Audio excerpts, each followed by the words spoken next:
fact is, we had 4 dead Americans. Was it because of a protest, or was it because of guys out for a walk one night who decided they'd go kill some Americans?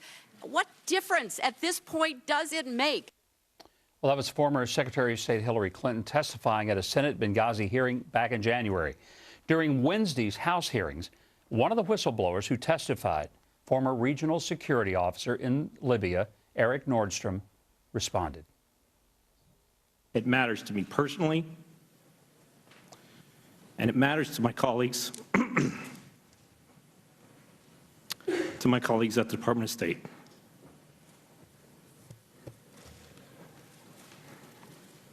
It matters to the American public for whom we serve. And most importantly, excuse me,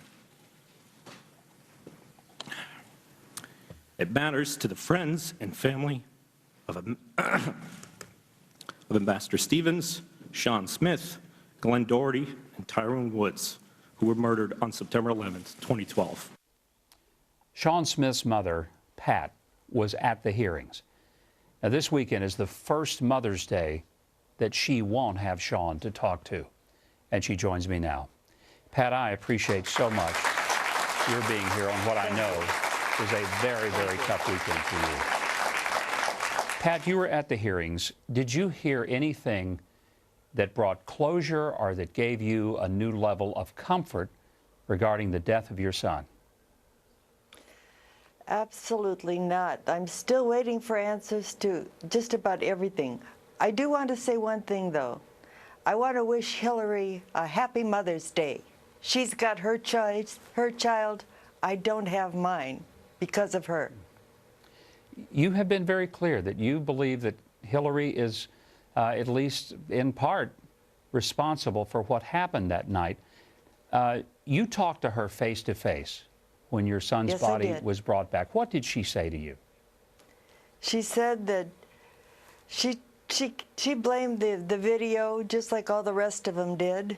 And she also told me that she would get back to me. She was going to keep on checking on it, and she would get back to me with answers. She has not. You've not heard from her? Neither has anybody else. So no one from... Everything... I was going to ask, Pat, is no one from the State Department, no one from the White House, no one contacted you since that day in Delaware?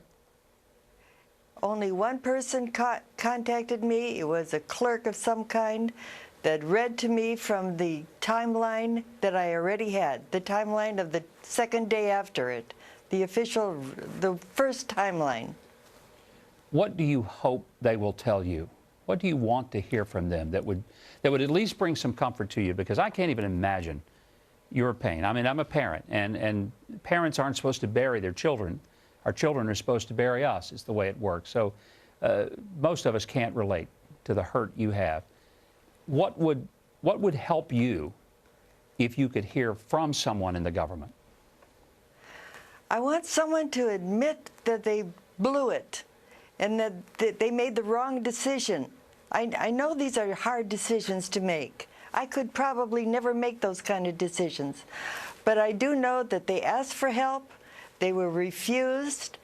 I want to know why. Why were they refused? I think all of us... And I want it corrected. Pat, I think all of us want that. Were you surprised of the candor of those who came forward and testified at the House hearings? Because they were pretty bold and blunt. And I thought that the little clip that we just played of Eric Nordstrom, where he became very emotional as he spoke about your son and the other 3 Americans who died, was especially revealing as to just how deep these folks felt for each other in that situation.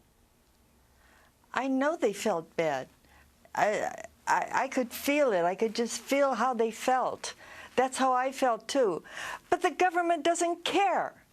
They don't care about us people at all. All they had to do is tell me what happened and I would have gone away. But they didn't even bother. I was an unimportant person.